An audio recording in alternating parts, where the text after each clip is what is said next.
జరగబోతున్నటువంటి ఎన్నికల సందర్భంగా గులదత్తి గ్రామానికి వచ్చినప్పుడు స్వాగతం పలికినటువంటి గ్రామ ప్రజలకు, అదే విధంగా తెలుగుదేశం పార్టీ కార్యకర్తలకు, నాయకులకు, జనసేన పవర్ స్టార్ పవన్ కళ్యాణ్ అభిమానులకు, జూనియర్ ఎన్టీఆర్ అభిమానులకు, బాలకృష్ణ అభిమానులకు, ముఖ్యంగా నా ప్రాణ సమానమైన ఎప్పుడొచ్చినా ఒక కుటుంబ సభ్యుడిగా, ఒక తమ్ముడిగా, ఒక అన్నగా నన్ను ఆశీర్వదించడానికి వచ్చినటువంటి మా అక్క చెల్లెళ్లకు, పెద్దమ్మలకు అందరికీ ఎంఆర్పిఎస్, ముఖ్యంగా మా నాయకులు, మా సోదరులు ఎంఆర్పిఎస్ సోదరులు ఉన్నారు, వారికి కూడా నా యొక్క అభినందనలు, శుభాభినందనలు తెలియజేస్తూ మీకు అందరికీ కూడా హృదయపూర్వక నమస్కారాలు తెలియజేసుకుంటా ఉన్నా.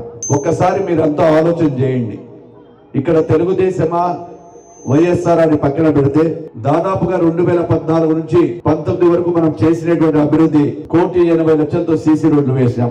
అదే విధంగా గ్రావెల్ రోడ్లు ఏవైతే ఉన్నాయో ఇక్కడ ఉన్న పెద్ద మనిషి డబ్బులు లేకుంటే కూడా చెప్పించుకుని పనిచేసేవాళ్ళు పెద్ద మనుషులంతా, వీళ్ళు శ్రీను గాని, సుదర్శన్ గాని, పరమేశ్వర రెడ్డి గాని, వేదిక మీద ఉన్న నాయకులందరూ.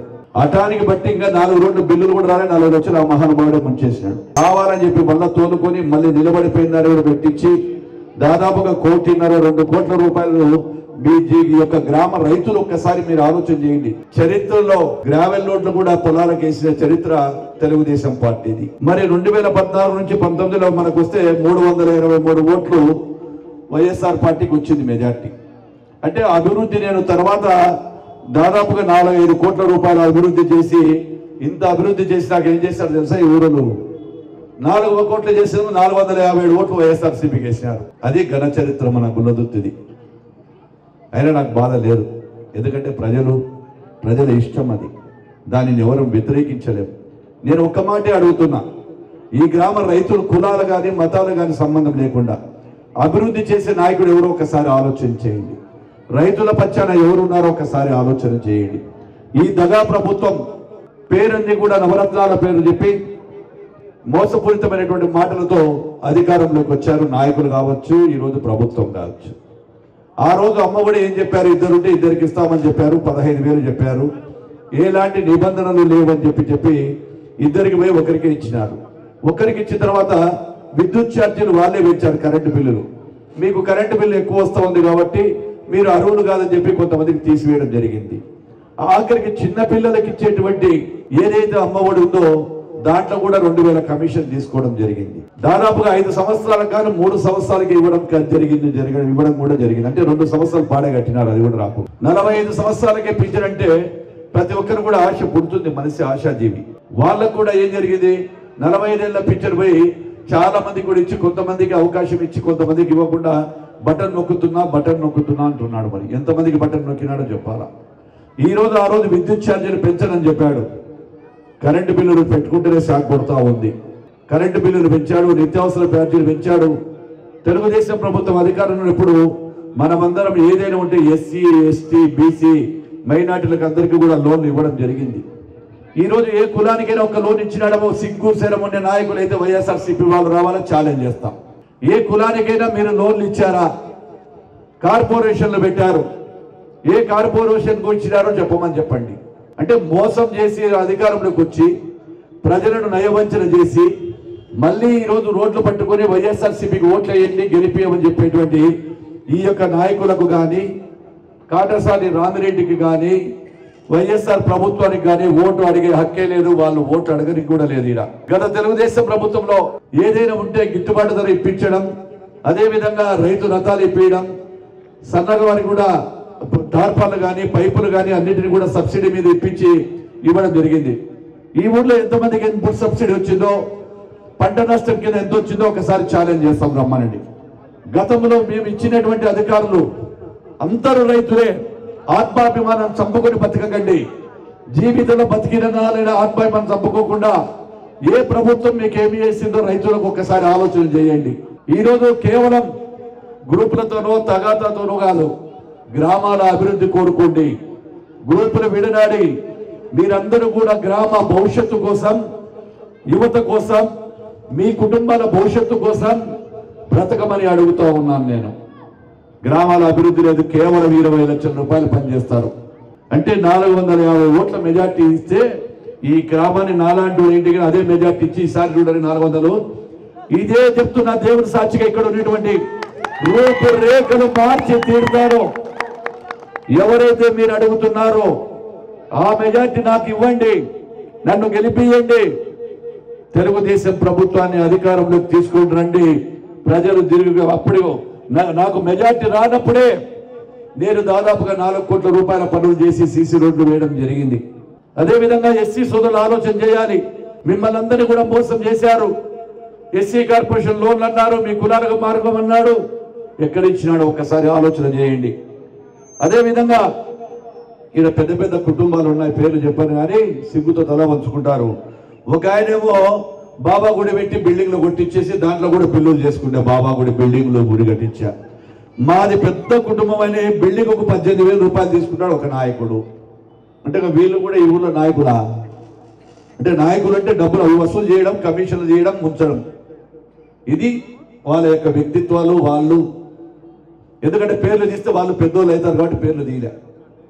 పేర్లు తీస్తే వాళ్ళ మాకు కూడా ఇంత బాగా పలుకుబడి ఉంది, మా పేరు తీసినాడే జనార్దన్ రెడ్డి అంటే దానికి అర్హుడు కారనే నేను చెప్తా. ఎవరైనా కానీ గుర్తు పెట్టుకోవాలా. అదే తెలుగుదేశం ప్రభుత్వంలో ఉన్నప్పుడు ఏ విధంగా మీకు సంక్షేమ పథకాలు అందినాయి? గత ప్రభుత్వంలో సంక్షేమ పథకాలు అభివృద్ధి సంక్షేమం సమానంగా జరిగింది. గత ప్రభుత్వంలో సంక్రాంతి కానుక, క్రిస్మస్ కానుక, అదేవిధంగా రంజాన్ తోఫా, అదేవిధంగా మహిళలకు, గ్రూప్ లీడర్లకు కానీ పొదుపు మహిళలకు 5 లక్షల రూపాయల వరకు వడ్డీ లేకుండా ఇచ్చేది. ఇప్పుడు కేవలం 3 లక్షలకే చెప్పారు, 0 వడ్డీ అన్నారు. అది కూడా లేదు. రైతులకు 0 వడ్డీ చెప్పినారు, 0 చుట్టినాడు.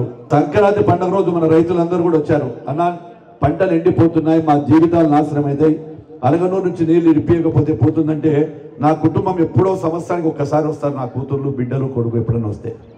ఆ సంవత్సరం రోజు కూడా ఊరికే ఇంట్లో అప్పటికప్పుడు దేవునికి టెంకాయ కొట్టి, కొబ్బరికాయ కొట్టి పూజ చేసుకుని వీళ్ళతో పట్టుపోయి నేను కూడా పులగం కారం తిన్నా. అలగనూరుకు నిలబడి నీళ్ళు ఇడిపించిన ఘనత.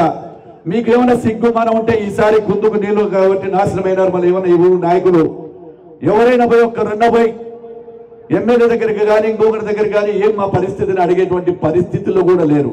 ఎందుకంటే ఈ నాయకులంతా గేట్ల కాడ నిలబడతారు. మా వాళ్ళేమో గేట్లు దొబ్బుకొని లోపలికి వచ్చారు. మా కుటుంబం కాడికేమో గేట్లు దొబ్బుకొని లోపలికి వచ్చి రా పోదాం దా అంటారు. ఆడనేమో గేట్ల కాడ పోయి పడగడికి మాట్లాడికి భయం. ఎందుకంటే చేసే పనులు అట్లాంటి ఉంటాయి కాబట్టి. ఏదేమైనా ఒకటి అడుగుతా ఉన్నా, తెలుగుదేశం ప్రభుత్వం అధికారంలోకి రాబోతా ఉంది. మీ అందరి ఆశీర్వాదంతో రేపు మన ప్రభుత్వం వచ్చిన తర్వాత ప్రతి కుటుంబానికి కూడా 3 సిలిండర్లు ఇవ్వబోతా ఉన్నాము. అదేవిధంగా స్కూలుకు వెళ్ళేటువంటి విద్యార్థులకు ఎంతమంది విద్యార్థులు ఉంటే అంతమంది విద్యార్థులకు ఒక్కరుంటే 15,000, ఇద్దరుంటే 30,000, ముగ్గురుంటే 45,000 రూపాయలు ఇవ్వడం జరుగుతూ ఉంది. 18 సంవత్సరాల వయసు నుంచి 60 ఏళ్ల మధ్యలో ఉన్నటువంటి ప్రతి స్త్రీకి ప్రతి నెల కుటుంబంలో అత్త ఉంటే అత్త, కోడలు ఉంటే కోడలు, కూతురు ఉంటే కూతురు, తోడికోడలు ఉంటే తోడికోడలు, ఎంతమంది ఉండగాను కూడా ప్రతి ఒక్కరికి 1,500 అంటే సంవత్సరానికి ఒక కుటుంబం ఒక్కొక్కరికి 18,000 రూపాయలు. ఇవన్నీ కూడా స్త్రీలకు. ఎందుకంటే వాళ్ళకు నిత్యం ఏదైనా అవసరమైతే మగవారి మీద ఆధారపడకూడదు, భర్తల మీద ఆధారపడకూడదు, తల్లిదండ్రుల మీద ఆధారపడకూడదు, వారికి కూడా స్వేచ్ఛ ఉండాలని చెప్పి ప్రభుత్వం ఈరోజు ఈ కొత్త పథకాన్ని తీసుకొచ్చి పెట్టడం జరిగింది. అదేవిధంగా రైతు సోదరులు ఒక్కసారి ఆలోచన చేయండి. ఆ రోజు జగన్మోహన్ రెడ్డి గారు 13,000 రూపాయలు చెప్పాడు. ఏమిస్తున్నాడు? 7,500 రూపాయలు ఇస్తే మోడీ ఇచ్చేది కూడా నాదే అంటే ఎవరికో పుట్టిన బిడ్డను కూడా మా బిడ్డ అని చెప్పి చెప్పుకునేటువంటి ప్రభుత్వం ఈ నీచమైన ప్రభుత్వం. ఈరోజు కలిపి 13,500 రూపాయలు. దాంట్లో కూడా చాలా మంది మా రైతులు చెప్తా ఉన్నారు, అన్న ఒకరికి 8,000 వన్నాయి, ఒకరికి 9,000 వన్నాయి, ఒకరికి కంతులు కూడా సరిగ్గా వల్లావి. ఎంతమంది ఇవన్నీ రెక్కలు రికార్డు ఉంది. నేనేమో అబద్ధం చెప్పడంలే. ఎవరైనా వచ్చి నువ్వు అన్ని అబద్ధాలు చెప్తున్నావు, ఓట్ల కోసం వచ్చి చెప్తున్నావు అంటే నా దగ్గర రికార్డు ఉంది. రమ్మని ఎవరికైనా ధైర్యం ఉంటే, రామిరెడ్డికైనా సరే, వాళ్ళకైనా సరే, ఎవరికైనా సరే బ్యాంకు పాస్బుక్లు చూపించి మీది అవినీతి ఎంతో నేను చెప్తా. అదేవిధంగా ప్రతి ఇంటికి కూడా 3 సిలిండర్లు ఉచితంగా ఇవ్వడం జరుగుతుంది. అదేవిధంగా ఇంటింటికి కుళాయి. అదేవిధంగా 20 లక్షల రూపాయలు ఉద్యోగాలకు కూడా ఇవ్వడం జరుగుతుంది. 20 లక్షల మందికి ఉద్యోగాలకు కూడా ప్రణాళిక సిద్ధం చేసుకున్నారు. గత ప్రభుత్వంలో ఏదైనా యువకుడు ఉద్యోగం చదువుకుంటే 2,000 రూపాయలను ఇచ్చేది. ఇదే పోతే ఈరోజు నిరుద్యోగ వృత్తి కింద 3,000 రూపాయలు ఇవ్వడం జరుగుతుంది. ఎస్సీ, ఎస్సీ, బీసీ మహిళలకు 50 ఏళ్ళకే 40 మహిళలకు అందరికీ కానీ ప్రతి ఒక్కరికి కూడా 40, 50 ఏళ్ళకే 4,000 రూపాయల పింఛన్ 50 ఏళ్ళకే. అవ్వాతాతలారా ఒక్కసారి గుర్తు పెట్టుకోవాలి, అవ్వలు తాతలు ఇక్కడ ఉంటే రేపు ప్రభుత్వం వచ్చిన మొట్టమొదటి సంతకం ఇంట్లో ఉండే అవ్వాతాతలకు మొట్టమొదటిది 7,000 రూపాయలు ఇవ్వబోతా ఉంది తెలుగుదేశం ప్రభుత్వం. 7,000 రూపాయలు. అదేవిధంగా ఇంటి వద్దకే 7,000, 2వ నెల నుంచి 4,000 రూపాయలు పింఛన్ ఇవ్వబోతా ఉన్నాం. ప్రతి నెల 4,000 రూపాయల పింఛన్ ఇంటి వద్దకే. ఈ రోజు వైఎస్ఆర్ పార్టీలు డబ్బులు లేక వాలంటీర్ మేము వద్దన్నామని తెలుగుదేశం ప్రభుత్వం అడ్డపడిందని చెప్పి ఈ వాలంటీర్ వాసుగాళ్ళు చెప్తున్నారు. వాళ్ళకి తెలియాలి మనం ఎందుకు చేసినారు, డబ్బులు ఉన్నాయా లేదా మీ చేత. కానీ ఒక అధికారంలోకి రావాలి ప్రభుత్వంలోకి అంటే ఒక సమర్థమైనటువంటి నాయకత్వం కావాలి. ఈ రాష్ట్రం నాశనం అయిపోయింది, రోడ్ల పరిస్థితి బాగలేదు. అదేవిధంగా పిల్లలు కానీ, రాజధాని నగరం కానీ, పోలవరం కానీ, ఎక్కడైనా ఒక చెరువులో వాగుల కుంటలు కానీ మట్టి తీసినారో చూడమని చెప్పండి. మన ప్రభుత్వం ఇప్పుడు ఏ విధంగా చెక్ డ్యామ్లు కట్టించామని కూడా తెలియజేస్తా ఉన్నాను. అదేవిధంగా వైఎస్ఆర్సీపీ పార్టీ నాయకులు పేద ప్రజలకు ఇచ్చే ఇళ్ల స్థలాలు కూడా వాళ్ళకే, అంటే వాళ్ళ తమ్ముడికో, అన్న, బామరిది, చిన్నక్క కొడుకో, పెద్దక్క కొడుకో వాళ్ళే పంచుకున్నారు. అలగనూరు ప్రాజెక్టు ఈరోజు చెప్తా ఉన్నారు మన వాళ్ళు. ఖచ్చితంగా ప్రభుత్వం వచ్చిన 6 నెలల నుంచి సొమ్మల వానాకాలం కంటే వానాకాలం పనులు జరగకపోవచ్చు. నెక్స్ట్ దానికి మళ్ళీ వచ్చేటప్పటికి కూడా అలగనూరు ప్రభుత్వం దాన్ని కూడా దాన్ని రెడీ చేస్తామని చెప్పి చేస్తా ఉన్నాం. అదేవిధంగా గ్రావెల్ రోడ్లు పెండింగ్ ఉండేటువంటి ప్రాజెక్టులు అన్ని కూడా చేస్తాం. పొట్టిపాడు నుంచి గుల్లదుర్తికి బీటీ రోడ్డు అడిగారు. ఈ జమ్మలమడుగు రోడ్డు చూస్తే ఈ నుంచి జమ్మలమడుగు పోవాలంటే నరకం చూస్తారు. మోకాళ్ళతో గుంతలు ఈ మధ్య ఒక ప్యాచ్ వేస్తే అవి కూడా డాన్స్ చేస్తుంది బండి, అది కూడా డాన్స్ చేస్తుంది. ఏమనంటే శాంక్షన్ చేసినాం, 2 సంవత్సరాలు శాంక్షన్ చేసినాం అని చెప్పబట్టి 2 సంవత్సరాల నుంచి శాంక్షన్ చేసినాం. రోడ్డు పడుతుంది, కొంతలు కొలుస్తానున్నారు, పోతానే ఉన్నారు. శాంక్షన్ పేపర్ ఏడుందో ఎవరికి తెలియదు. అదేవిధంగా మిగిలినటువంటి పనులన్నీ కూడా చేస్తారని చెప్పి ఈసారైనా మీ గ్రామ ప్రజల కోసం, గ్రామం కోసం ఆలోచన చేయండి. ఇంకొక విషయం ఇక్కడ ఆలోచన చేయాలి. రైతులందరూ కూడా మన తల్లిదండ్రులు ఇచ్చినటువంటి ఆస్తి, పెద్దలు ఇచ్చినటువంటి ఆస్తి, తాతలో ఎవ్వలో ఎవరో పెద్దలు ఇచ్చి తండ్రులు ఇస్తే ఆ పాస్బుక్ మీద జగన్మోహన్ రెడ్డి, ఏం జగన్మోహన్ రెడ్డి నాయన రాజశేఖర రెడ్డి అది ఫోటో. వాళ్ళ నాయనగారు ఇచ్చినారు పొలాలు. మన నాయనగారు తినక సంపాదించి, మనం సంపాదించి తినక పిల్లలు వేసుకుంటే ఆ పాస్బుక్ మీద కూడా వాళ్ళ ఫోటోలు.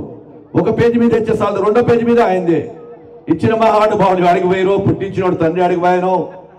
ఈయనెవరో మనకి ఎవరిస్తారు? భారతదేశంలో ఎక్కడా లేదు పాస్బుక్ మీద. తర్వాత ఏమంటే ఇవన్నీ కొదవ పెట్టుకొని నాదే ఆస్తి అని చెప్తాడు. ఆఖరికి మన పొలాలు ఇప్పుడు మనల్ని తాకట్టు పెట్టినాడు. మన పొలాలు తాకట్టు పెట్టిన విషయం కూడా మనకు తెలియదు.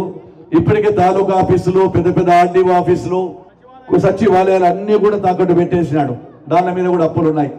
కాబట్టి ఏదేమైనా రేపు 13వ తారీఖున జరగబోతున్నటువంటి ఎన్నికలలో బీసీ జనార్దన్ రెడ్డి అనేటువంటి నాకు ఒక గుర్తు, బైరెడ్డి శబరి గారికి ఒక గుర్తు, 2 గుర్తులు వేసి అత్యధిక మెజార్టీ ఇచ్చి మీ యొక్క గ్రామానికి నేను ఏదైనా సేవ చేసి అభివృద్ధి చేసేటువంటి సహాయం చేయాలని, అభివృద్ధి చేసే విధంగా గెలిపిస్తారని, మెజార్టీ ఇస్తారని కోరుకుంటూ ఇక్కడ వచ్చినప్పుడు స్వాగతం పలికిన మీకు అందరికీ మరొక్కసారి శిరస్సు వంచి నమస్కరిస్తూ సెలవు తీసుకుంటున్నాను.